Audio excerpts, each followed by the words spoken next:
風呂を沸かします。お風呂の線は来ましたか？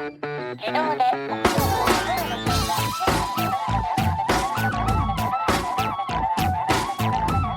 Hello and welcome to another episode of No Such Thing as a Fish, a weekly podcast coming to you from the QI offices in Covent Garden.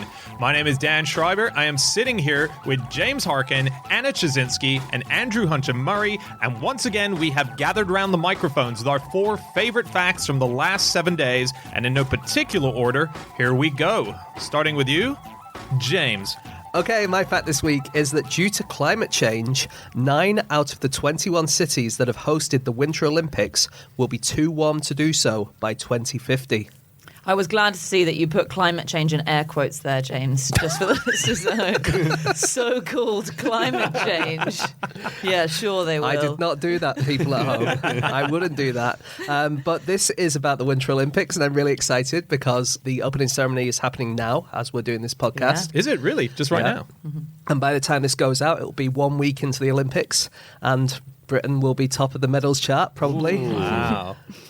I've heard things about Australia having a good year, so... Have they? Yeah. Have you got a lot of snow in Australia? No, but apparently nowhere does anymore, so it's actually playing to our favour. Just on who's going to be where are the medals charts, there's a guy from Tonga.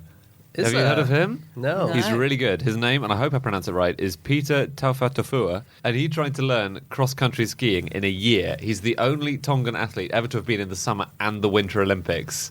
Wow. Which is a rare switcheroo. He did all his training on roller skis and paved roads. He's basically a one-man Cool Runnings. Wow. And he hates it as well, is the other thing. He said, every time I ski, I feel like I die a little inside.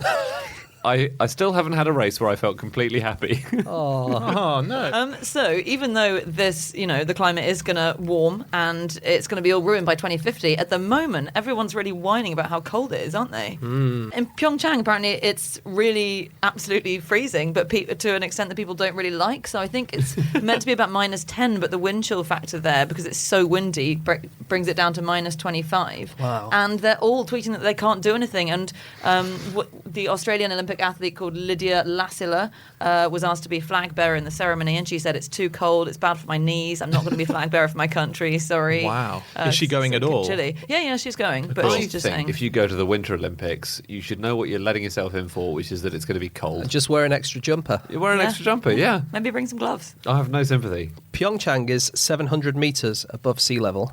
It's low. And they call that the Happy 700.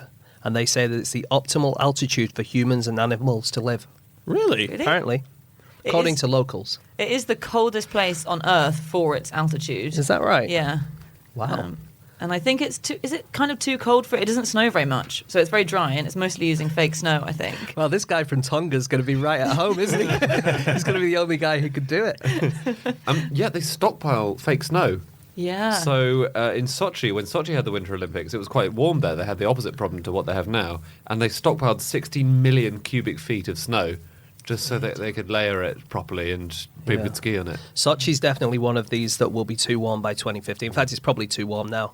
It was probably too warm when it happened. I think you're right. Well, have you seen all the reports of the 2022 Olympics, the Winter Olympics? This is in Beijing. So Beijing won it. And the photos that they showed of dead in the middle of their winter was of the mountain range where it's going to be taking place. And it's just green, the whole thing. There's just no snow at all.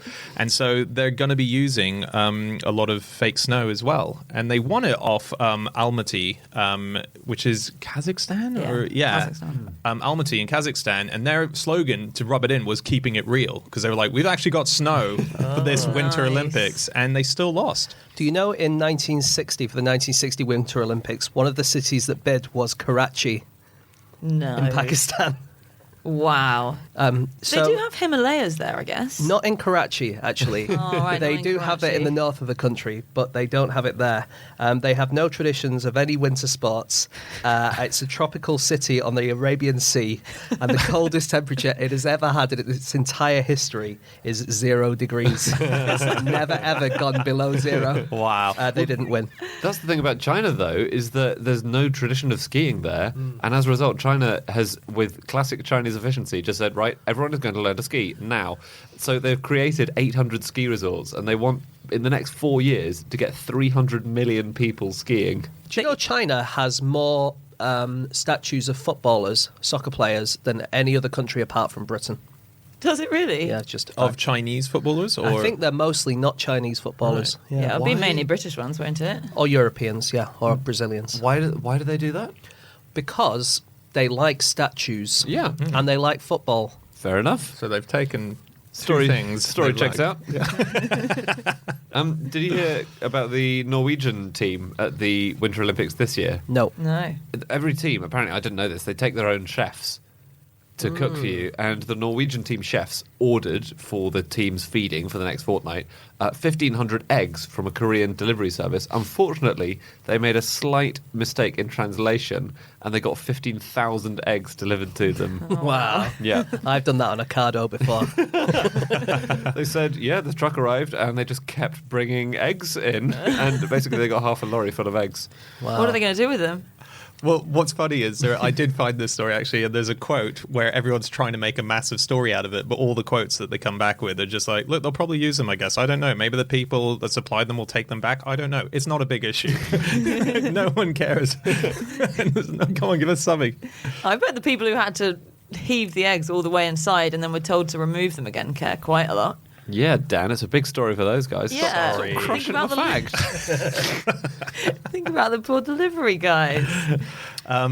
I was looking into sports at the Winter Olympics that no longer exist, because I remember ages ago we did an actual Summer Olympics episode and we found some things that used to be a part of it. There's quite a few good ones as well in this. They used to do figure skating on skis. Did they? Really? Yeah. Wow. So it was like ski ballet, I think. It was either nicknamed or officially called. And so you could use the poles, the cross-country skiing poles, to do flips and so on. And it featured in two Winter Olympics, but Did it? no longer done. Yeah. They used to have a medal for mountain climbing. Did they? Well, they once had an award given out for mountain climbing. It's at the end of the very first Winter Olympics. Pierre Coubertin, the father of the yeah. Olympics, he gave out a medal for alpinisme, which is mountaineering, to Charles Granville Bruce, and he had led an expedition to Mount Everest 2 years before, and it was to say, good on you. Oh, right. Wait, so it was to say good on you for the Everest thing. It wasn't actually because he'd won mountain Yeah. climbing But in that wouldn't tournament. that guy didn't make it to the top of Everest, did he? He did not. So why did he get a medal? Well, he tried. It was a consolation prize. Yeah. Okay. What was his name, sorry? Charles Granville Bruce. Right, okay. Ski drawing used to be a thing, didn't it? It was in the 1928 Olympics in St. Moritz, and it's dog-pulled sledding, Yes. where the dogs cool. basically compete on your behalf. I don't really know why we don't still do this. It seems great, and it's a commonly done thing across kind of northern Scandinavia. It wasn't just dogs. It was horses. You could sometimes, be wasn't pulled it? by horses. Yeah. Would you have dogs against horses? I don't know. Couldn't find that out. Did you manage to find that out? I think you've got to assume that you couldn't. No, So there because was- one of those is going to be better than the Yeah, other, isn't it? exactly. So Hey, what whichever one's better, you wouldn't choose the other one. But it only appeared once, and both horses and dogs competed. So did they Wow. do separate races? Was it the dog race and You then could, the... you could calculate how many dogs equaled one horse and then have a rough rule of thumb for that. Because some horses are better than other horses. Yeah, you could have Shetland ponies against greyhounds, and then actually that would probably even out. I don't think greyhounds are strong enough. What if you had 200 greyhounds? It's very One hard. person. It's very hard to fit them on the podium. I think that's why they probably didn't do it afterwards. But then could you just do that with any animals? Like with, 5,000 snails Yeah. or half an elephant? Yeah. Half an elephant. James, you've come to regret your half an elephant choice, I think. Have you guys heard of the Ice Masters? No. They're No. real people, and they control the snow and the ice for Winter Olympic Games. Oh, okay. And there's an amazing article about them in the Smithsonian. And before the games, they will spray onto, like the bobsled tracks, for example, hundreds of paper-thin coats of ultra-purified water. So it makes it completely smooth. So there are no bubbles, there are no impurities. So Because you the- can't just send a Zamboni down the luge track, can you? you can't Zamboni it. What? So you can cheat in the luge, and the way that people have cheated in the luge before is by heating their sleds. So in 1968, the East German women's team heated the bottom of their sled, and so that slightly melts the snow as you're going down, and it reduces friction. Wow. But it used to be legal, I think. In the very earliest games. It was unorthodox. People would call you a maverick, but it wasn't explicitly banned. Is that right? Yeah. Do you know in golf you're allowed to heat your balls before the game starts, but you're not allowed to artificially heat them during the round? What's the advantage of heating your balls in golf? Well, they stick to your thighs less, I guess. Though. Stick to your eyes. Wow. Never knew that was an issue. Dan does a lot of nude golfing. They might fly further. I don't know. I don't think anyone actually does this, but it is technically legal. Okay. What qualifies as artificially heating them? If they're just in your pocket, That's fine. can you tuck them in your armpit? It would mess with your stroke, wouldn't it? Yeah, it would. But your caddy could tuck them in his armpit. Yeah. The US have heated jackets this year. Do they? Yeah, Ralph cool. Lauren have designed their jackets, and they've got this super high-tech design where they contain apparently electronic conductive inks, which are printed inside their jacket in the shape of the American flag, and they're attached to a battery pack. And so it means that all the US competitors in the Winter Olympics are artificially heated. You don't wish harm on anyone, but I really, if those batteries do happen to overheat and set on fire, Oh, imagine just having a massive American flag, stars and stripes tattoo on your bag. What happened? Ralph Lauren happened, mate.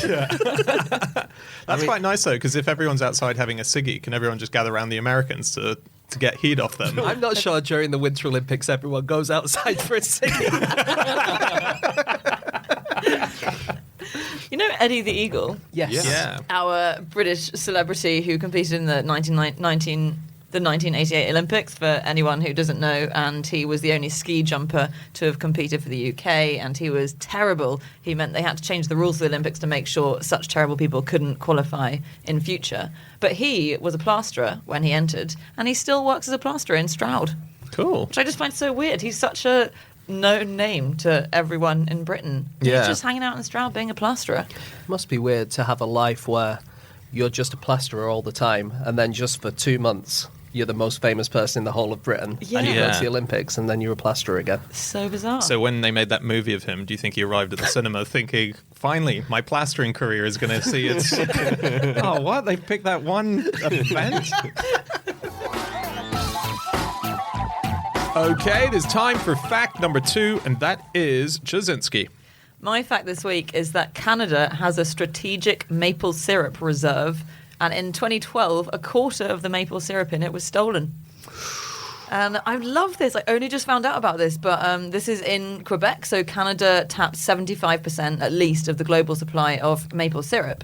And so it provides a lot of jobs for people. And so in the same way that there needs to be an oil reserve in the US because of fluctuations in the market, or if all the maple trees suddenly die or whatever in Canada, they have a massive reserve so that the prices can stay stable and so that the supply can stay stable. Stable or artificially high? Or artificially high, if you believe the whole cartel, this is a mafia kind of argument, which some do. Some do. I don't. No, you wouldn't want to get in trouble with those guys. No, but this was the largest theft ever investigated by Quebec police in their is entire amazing. history. That's kind of nice that it got to be a local product, isn't it? Yeah. Yeah. It was $30 million worth was stolen, which I think it was about 6,000 barrels. It was- 6,000 barrels? It was enough maple syrup to put 1 tablespoon on 183 million flapjacks. Okay. Would you put maple syrup on a flapjack? I think that maybe, now I read that, because I thought it said pancakes, and then I read it and it said flapjacks. So there are 2 options here. One, I've written down the wrong word, or more likely, I've copy-pasted that word, and the word flapjack means something different in Canada. Yeah. Anyway, there are these guys, the Fédération des producteurs agricoles de Québec, which is as you say, the syrup producers union, and basically they run the whole show. You're not legally allowed to sell maple syrup to anyone except them, and then they stockpile it so that if the farmers have a really good year, buyers can't buy it really, really cheaply and then screw the farmers over the next season. Yeah. However, a lot of farmers want freedom to They sell who do, like. because they can do things like, I didn't quite realise that this was how cartels work, but the farmers don't get paid until the stockpilers have actually sold their syrup. So if they just decide that there's been a lot of maple syrup made that year, so they're not going to sell a very high proportion of it, then the farmers aren't going to get paid for their maple syrup until it's gone out into the market, which does seem a bit frustrating. So why haven't they done what happened in America? In 2002, a farmer called Marvin Horn decided that he was not going to hand over his raisins anymore. So the government, since World War II, had been stockpiling excess raisins from farmers because the market was flooded basically with raisins, and they didn't know what to do. So they stopped. Farmers had to give any extra raisins that they had just over to the government. And this guy Marvin Horn, he said he wasn't going to hand them over anymore. The government sued him for $680,000, but he won the case in the end. Yeah, And but he now- won after 13 years of grinding lawsuits and legal battles. I mean, I know, Why but doesn't everyone just do that? there just needs to be one tree sapping farmer who's going to spend 13 years for the cause of maple syrup in Canada. I think no one really wants to be the first one to do that. But the raisin reserve is unbelievable. Yeah, It's wow. a real thing. And it still exists. They're not even sure if they're going to go back to doing it because this lawsuit has thrown up everything up in the air. And they might cancel it now. Wow. I can't believe there's been a massive raisin stockpile.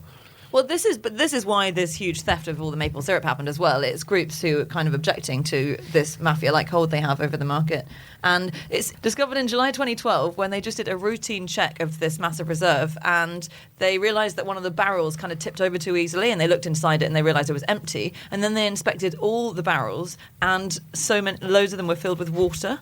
And they realised that somehow someone had been siphoning out maple syrup. And they found the people eventually who'd done it, and it turned out they'd hired some space out in the big storage, in the big warehouse, and they'd just been gradually siphoning the maple syrup out. So when you siphon petrol, you have to suck a little bit out, don't you? And then you spit it out of your mouth. I only know this from movies. Sure. And then you can siphon it by using the physics of siphons. Yes. Is it the same with maple syrup? And if so, would you spit it out? Probably not. No. You'd spit it out, but only onto a nearby pancake that you were then going to eat. Or flapjack. Or flapjack. And the other thing is, once you steal all these barrels of maple syrup, what do you do? Is there a black market of maple syrup? Yes. A guy down the pub says, I got Yes. a barrel here. There's a big black market. Is it? That's what the rebels do, yeah. Black market maple syrup dealing is an issue in Canada, and that's how people are getting around it. So there are quite a few. That's interesting. Apparently, the price of a barrel of maple syrup is around $2,000, 13 times the price of crude oil. Wow. So it's Wow. extremely expensive. And tastier to suck out of a siphon. Yes, but less good for running a car. Yeah. Look, they've Try. both got their advantages and disadvantages. It would be a boring world if we were all alike. But here's the thing. If you are showing some pancakes or flapjacks on television for an advert and you want to put maple syrup on it, they often use motor oil No. because it looks better on camera than maple syrup. But what about the demonstrator lady who then has to start eating it? You see her take it and she shoves it into a car's exhaust pipe. Is that what you do with your motor oil? My car doesn't work. It's really weird. So maple syrup, I didn't really know that you could just cut into the side of a tree and it just comes out. Not any old tree. Good point. It has to be a maple tree. Yes. Weird Weird though, isn't it? It's a Yeah, I sap. mean, it's because trees store it in their roots for winter, and then they convert it to sugar. They store starch, and then they convert it to sugar, and then that's the sap. Yeah. And then you have to concentrate it about 50 times, because it just comes out as a much thinner liquid. And the Algonquian Aborigines would concentrate it. They would either drop a hot stone in, so that boils off the liquid, or they would let the sap freeze overnight, and then at the top, all the water has turned to ice, and you just get rid of the ice. Wow. And you've got concentrated maple syrup. That's never so cool. thought of that. Wow. Yeah. And then that's it. That's just as good as. I think you have to do it quite a lot of times Right. to get it, because these days it's really concentrated stuff. Yeah. It's 66% sugar. But you can only do it at certain times of the year, can't you? You can only Yeah. do it when it's freezing during the nighttime and warm during the day. So that's when the sap starts flowing up and down, Yeah. and that's when it'll tap out. And I think that's why the reserve is so important, because it has these really specific conditions that it flourishes in. So it's really easy to have a bad season. But they've invented this amazing new way of getting maple syrup out, which is actually going to increase the yield, they think, tenfold when they master it. And it's vacuuming.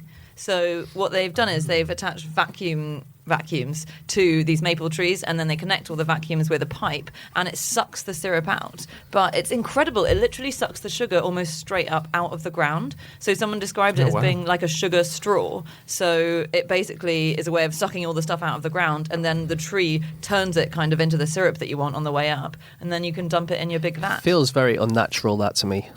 It's not authentic, is it? No, It must be bad for the It tree, must be bad too. for something. It must be about something. Yeah, it doesn't sound sustainable, does it? Because the old method where you just drill a hole in and then people just hang plastic bags off Yeah. and it just drains We down just leave a into the plastic bucket, bag. like Or it's bucket. there's Yeah. a leak. Does that feel natural to you, James? Well, drilling, James just eats the tree. I think drilling is slightly unnatural, but I think attaching a massive vacuum cleaner to something is the next level. You're right. You're right. Yeah, it's a few levels above, I would say. China has more than 200,000 tons of frozen pork just kind of hanging around. And that's because they do the same thing as Canada is doing with its maple syrup. So they have a strategic pork supply. And that's because they have more pigs than the next 40 pork-producing countries combined. Next 40. Yeah. Wow. And they're so massively dependent on this one commodity because like some people, it's like 70% of the protein comes from pork. And so they need to keep the prices steady. And this is one of the best ways to keep prices steady. And they needed it actually in 2016, didn't they? They really had to draw on it. Yeah, they had a pork issue, a pig issue. What happened? Porkocalypse. Porkocalypse. Yeah, sure. Apocalypse. Pork chocolates. Apocalypse is better. Yeah. America sort of similarly has a reserve of helium because in 1921 they thought the blimp was going to be the ultimate war weapon for them. So they built these huge factories for all the helium that they were keeping for their blimps. But they got rid of the blimps, but they kept the helium. So they still have in Amarillo, Texas, there's an 11 billion cubic feet reserve of helium that they've kept. And it's just there. It's just waiting. But it's embarrassing, I think, for the people who were initially working on it when they were asked what they did. And they'd say, I work for the military storing helium. And then 10 years later, it was, I work for children's birthday parties storing helium. A lot of clowns were seen leaving the helium reserve. The biggest heist of the century. How much helium do you think you'd have to inhale before you could float away out of the helium reserve? Too much. Too much. An unhealthy amount, you reckon? Yeah, I think you need to pump your body full of it, basically. Okay. Hey, we need to move on. We do need to move on. Just one more thing. Yep. So the EU famously, especially in the 80s, had butter mountains and wine lakes for exactly the same reason. There was a building in Wiltshire that was holding enough butter to spread on 50 million slices of toast. And the Monster Raving Loony Party suggested that we should turn the butter mountain into a ski slope for Eddie the Eagle to practice on. Oh, because of the soft landing? No, just because it was a button. Just because it's a bit like snow.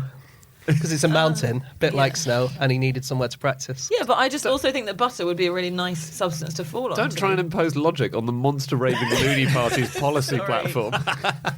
You're right.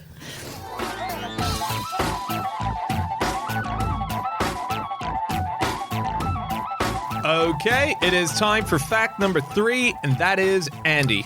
My fact is that when Russia invaded Finland in 1940, they were so convinced that they would be welcomed with a celebration that they took musical instruments with them as they invaded. And They were not. they were not welcome, no. So this is a thing called the Winter War. It was between the Soviet Union and Finland, and it was part of the Second World War, so the Second World War was in full swing, and the Soviet Union had, I think, wanted a bit of Finnish territory. And Finland said, no, we don't want to lease you this land or for you to have it. So Russia invaded. And it was this very, very asymmetrical war. The Soviet Union had a lot of resources. Finland had almost none. And, all right, the Soviet Union did win the war, sure. But it was a very... They managed to really drag out the campaign. And it was...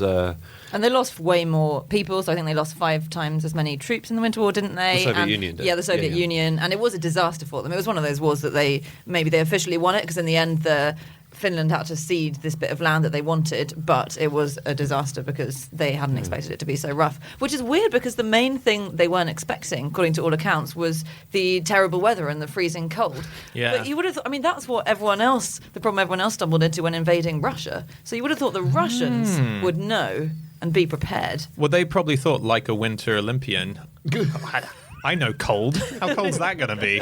They probably thought they had right. it covered. And it was another level. Yeah.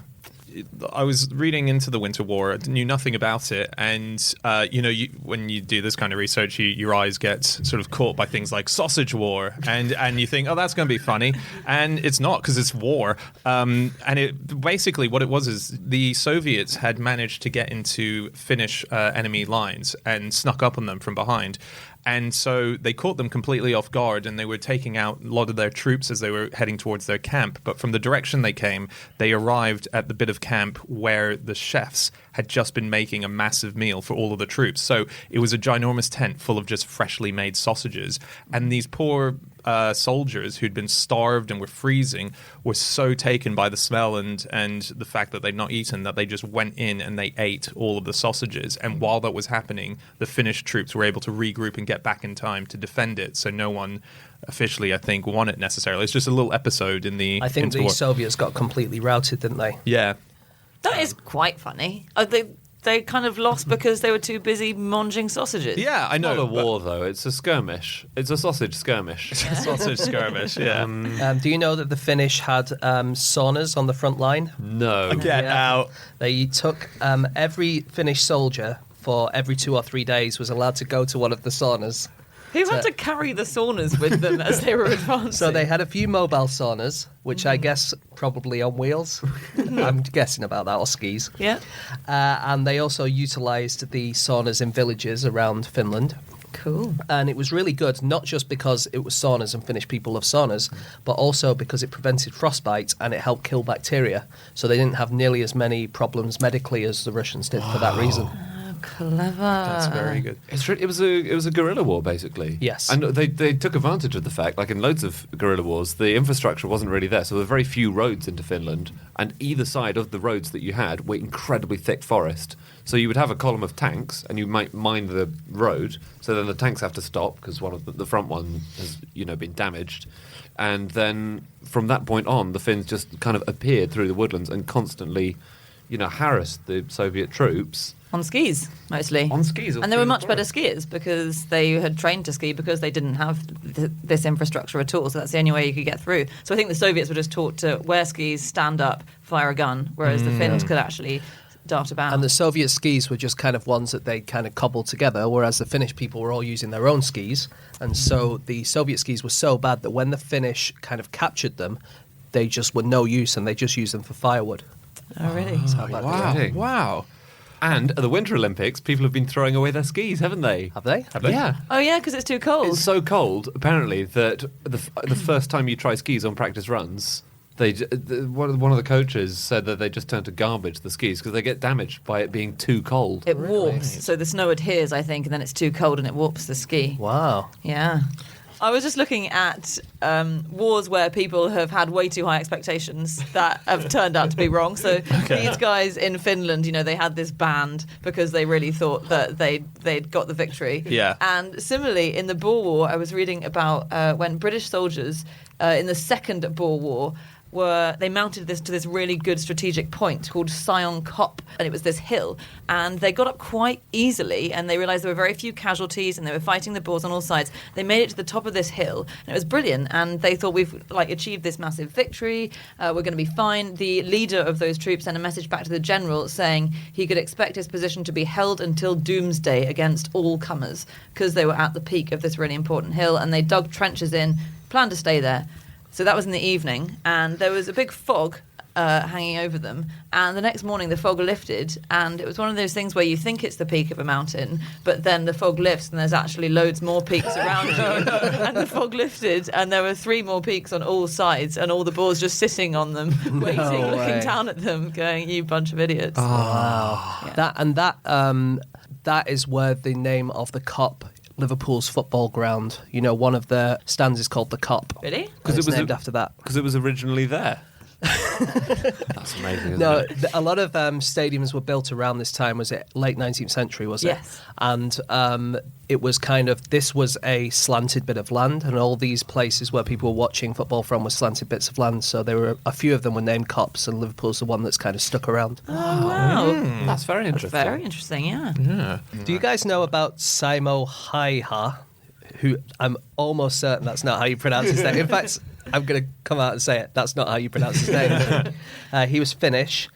He has the most number of confirmed kills of any soldier in history. Wow. 505 with his rifle alone, and possibly 200 plus more. And the Soviets were so worried about him because he was like a sniper just taking people out. They would send artillery strikes in order just to kill him. 'Cause wow. he killed probably 0.6% of all the Soviet fatalities in the Winter War were down to him. Jeez. Oh my goodness. And he had a full white camouflage suit, so no one could ever see him. And so they couldn't see his breath, he used to put snow in his mouth so that his breath would be cold so that they wouldn't be able to see him that way. That's cool. amazing. Why wasn't all Winter Army uniforms just white? They were. They were. a lot of- All the Finns were. All the Finns were, on skis were in the, But they camouflage white they didn't eat uniforms. snow. No, but the Russians didn't. They came in khaki. So that was another one of the problems. Yeah, they got the wrong. That's a bit of an Disguise. oversight. Big arrows above them saying, enemy here. The lot of immigrants from America and Canada, Finnish immigrants to America and Canada, returned home for the war. They sort of came back to sort of help Finland out. And they had a lot of volunteers as well who did that. One of which was the actor Christopher Lee, who fought in the Winter War. What? Yeah, Saruman from the Hobbit movies, Count Dooku from the second Star Wars Salamanca movie. from The Man with the Golden Gun. We know the filmography. Dan. We didn't know he fought in the Winter War. Yeah, it doesn't say that on his IMDb, does it? No, it's yeah. He was not on the front line, but he went back for the effort, and he was a volunteer. Was he and Finnish? He helped. No, he was just getting started. He was. Oh God. Come on, Dan. You're better than that. I'm not sure he is, James. No, he was American. He was just volunteering. Dan, do you know there's a conspiracy theory that Finland doesn't exist? No. So glad What's the we're bringing reasoning? another one into the mix. What's the reasoning? The idea is that it was made up by the Soviet Union and Japan. And the reason was that the fishing is so good around the Baltic Sea area, they wanted other countries to think there's no point sending boats there because there's a massive country in the way. Oh wow. And so the idea is that there is no such place as Finland, and all the people who think that they're Finnish are actually living in Estonia and other countries around there.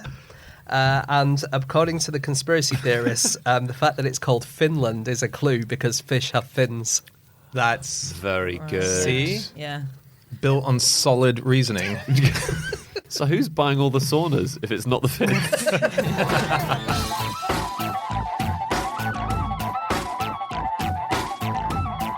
Okay, it is time for our final fact of the show, and that is my fact. My fact this week is that Greek gods of the ocean include Poseidon, Triton, Oceanus, and Doris. Doris the god. Who just brought them all tea and biscuits in the afternoon. Yeah, so they're all oceanids. Doris is an oceanid. Doris is Poseidon's mother-in-law. Do you want to, when you say an oceanid, as if that's just a word that we casually use in day-to-day life? Yeah, I should explain what it is. An oceanid is like a cryptid. Cryptid being yetis and stuff. An oceanid is a specific god of the ocean. Is that right? Yeah. Right. Oceanid, maybe, or I don't know. Oh, yeah, maybe. I mean, Oceanid. all the ancient Greeks are dead, so no one is going to write it and correct us. But yeah, I just love that as a... Poseidon's mother-in-law. Yeah, That's so pretty- she's associated with a lot of very famous names that you would know if you know basic Greek godology. She's That I am certain is not a word. I think we should just apologise now for all our pronunciations for Yeah. everything for the last 4 years. yeah. And especially this. For the next 4 years. Yeah. Yeah, Doric is a Greek word, obviously, and mostly famous for Doric architecture. So everyone is always knows how to spot a Doric column. Is I that feel related like. to Doris? Oh, yeah. So there was a area called Doris, which is where the Doric architecture was Was from. there? Which Oh. Can you tell us how to recognise a Doric column? I don't know how to do that. I'm going to get it wrong. I always thought it was the ones. So they're wider at the bottom than at the top, which often you don't notice that because it's further away at the top anyway. Got it. And they've got those little grooves in them. So you know Right. columns that have Grooves, grooves. So they're quite plain. What's really funny is that you and I are discussing this, and Andy actually knows, and Andy he's knows. really trying to get I'm itching to cut in here. No, I don't think we've got time. Right, guys. Yeah. Basically, Doric is the absolute vanilla of columns. It's just got the grooves, it's got a couple of round bands at the top, nothing fancy. Then there's Ionic, which has got the curly scrolls. And then Corinthian are the crazy ones, which have got flowers and bursting pineapples at the top. Those are the really fancy ones. Right. That's what I said. Then you get some composite ones as well, but we don't have time for that. So they're No, great. please. No. Doris felt like she was the god of the kind of rubbishy part of the ocean. So she was specifically the god of the mouth of rivers where the fresh water mingles with the brine and it gets really briny and salty.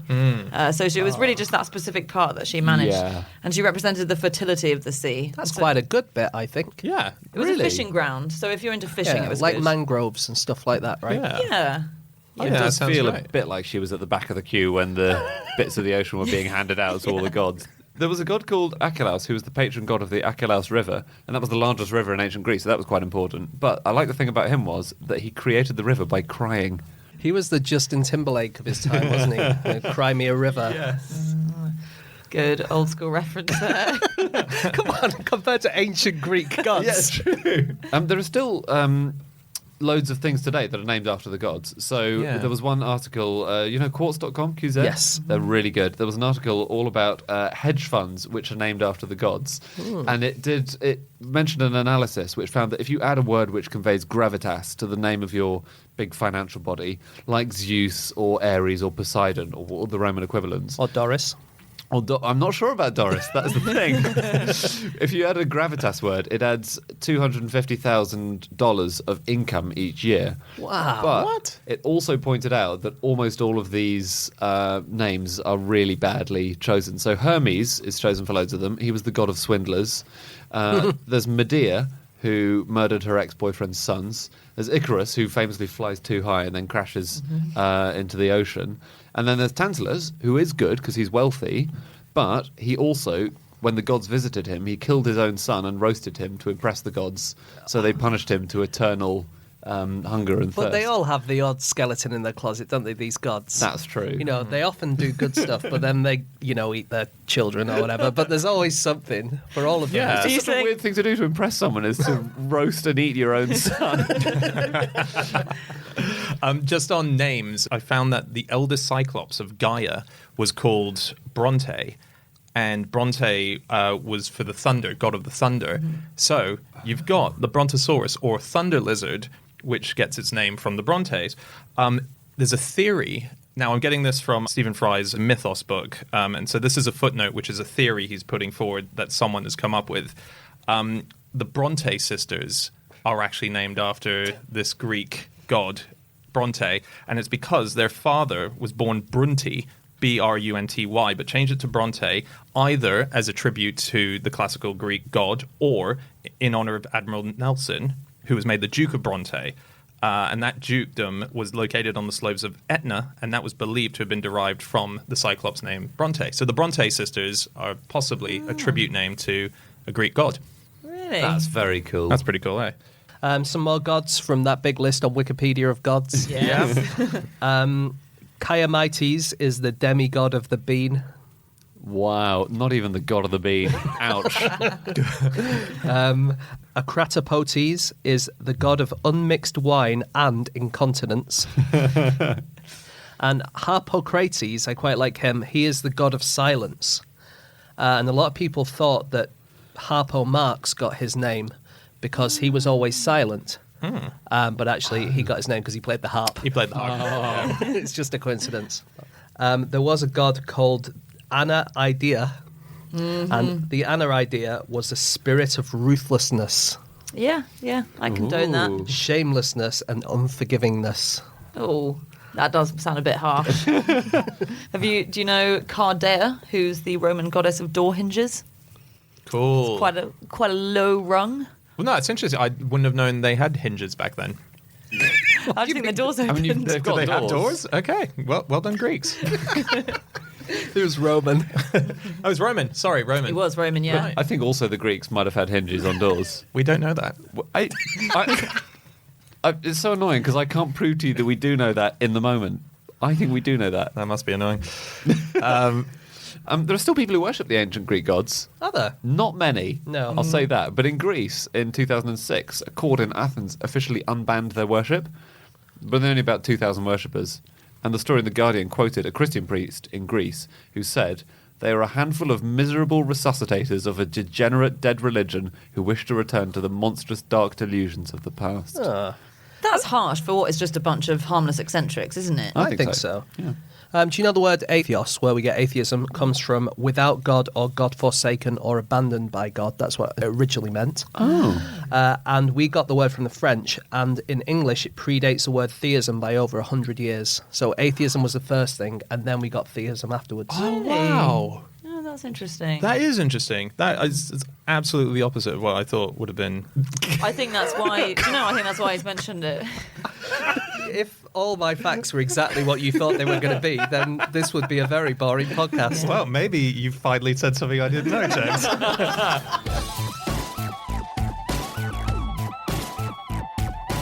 Okay, that is it. That is all of our facts. Thank you so much for listening. If you'd like to get in contact with any of us about the things that we have said over the course of this podcast, we can be found on our Twitter accounts. I'm on @Schreiberland, Andy At Andrew Hunter M. James At James Harkin. Jazinski. You can email podcast@qi.com. Yep, or you can go to our group account, which is @NoSuchThing. You can go to our Facebook account, which is also just No Such Thing as a Fish, or you can go to nosuchthingasafish.com, our website, where we have all of our previous episodes. We have links to all of our live shows.